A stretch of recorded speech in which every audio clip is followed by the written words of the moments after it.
நான் கொங்குநாடு வேண்டுகொண்ட சமுதாய முன்னேற்ற சங்கம் மற்றும் இளைஞர்களுடைய நிறுவனர் மற்றும் பொருளாளர் வாழவந்தி நாடு சரவணன் பேசுகிறேன். இன்னைக்கு என்ன காரணத்துக்காக நாங்கள் இன்னைக்கு ஈரோடு மாவட்ட ஆட்சியர் அலுவலகத்துக்கு வந்திருக்கிறோன்னா, தலையநல்லூர் பொன்காளியம்மன் கோயில் விவகாரம் சம்பந்தமாக நாங்கள் இந்த கோயிலுக்கு இந்த மனு கொடுக்குறதா வந்திருக்கோம். இந்த மனுவோட சாராம்சம் என்ன அப்படின்னா, இந்த கோயில் கிட்டத்தட்ட 1000 ஆண்டுகளுக்கு மிக பழமையான தொன்மையான கோயில்.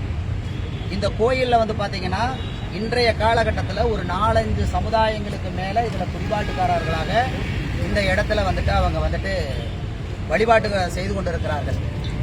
இந்த வழிபாடு செய்து கொண்டிருக்கக்கூடிய காலகட்டத்தில் இந்த கோயிலில் உரிமையியல் பிரச்சனை சம்பந்தமாக 2018 இருந்து வழக்குகள் நிலுவையில் இருக்கிறது. அப்படி வழக்குகள் நிலுவையில் இருக்கக்கூடிய சம்பந்தமாக இருக்கக்கூடிய இதில் வழக்கு போய்கிட்டு இருக்குது. அப்போது நாங்கள் எங்களுடைய உரிமையியல் பிரச்சனையை நாங்கள் இதில் கோர்ட்டு மூலியமாக நாங்கள் போராடிக்கிட்டு இருக்கிறோம்.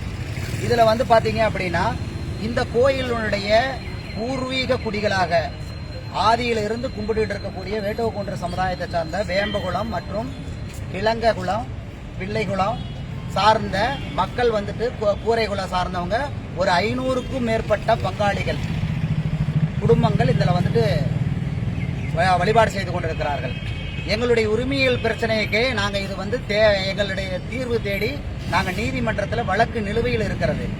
இப்போ பார்த்தீங்கன்னா கடந்த 4 நாட்களுக்கு முன்னால் பார்த்தீங்கன்னா இதில் அறநிலையத்துறையின் சார்பாக சில புனரமைப்பு வேலைகள் செய்கிறோம் அப்படின்னு சொல்லிட்டு கோயிலினுடைய புராதன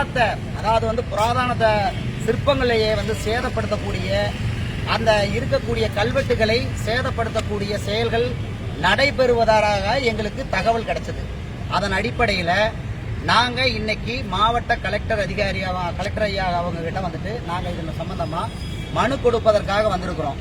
என்ன காரணம் அப்படின்னா, இந்த கோயிலினுடைய உரிமை பிரச்சனையில இருக்கக்கூடிய மற்ற சமுதாயங்கள் எல்லாரையும் கலந்து ஆலோசிக்காம இன்னைக்கு நிர்வாகத்தில் இருக்கக்கூடிய ஒரு சிலர் சொல்லக்கூடிய எதோச்சாதிகாரத்தினுடைய செயலுக்கு இவர்கள் அறநிலையத்துறையினர் உடந்தையா இருக்கிறார்களோ என்கின்ற ஐயம் எங்கள் சமுதாயத்துக்குள் இருக்கின்ற காரணத்தினால இந்த விஷயத்தை நாங்க தமிழக அரசினுடைய கவனத்திற்கும் மாண்புமிகு அறநிலையத்துறை அமைச்சருடைய கவனத்திற்கும் கொண்டு செல்ல வேண்டிய கட்டாயமும் பொறுப்பும் எங்ககிட்ட இருக்கிற காரணத்தினால இந்த கோயிலினுடைய வேலை செயல்பாடுகளை இப்பொழுது செஞ்சா அங்க இருக்கக்கூடிய மற்ற சமுதாயத்தை சார்ந்தவர்களை கலந்து ஆலோசிக்காம செஞ்சா கோயிலினுடைய புராதனத்தை கெட்டு போகும் அப்படிங்கறதுனாலையும் அங்க இருக்கக்கூடிய கல்வெட்டுகள் இன்று அழிக்கப்படும் அச்சம் இருப்பதன் காரணமாகவும் இதுல நேரடியா தமிழக முதல்வர் அவர்கள் சிறப்பு கவனம் செலுத்தி இதுல இந்த பிரச்சனையை கையாண்டு எங்களுக்கு இதுல ஒரு தீர்வு பெற்று தரணும்னு சொல்லிட்டு ஒட்டுமொத்த வேட்டுவ கவுண்டர்கள் சமுதாயம் சார்பாக மக்கள் சார்பாகவும் அந்த சிவகிரி தலையநல்லூர்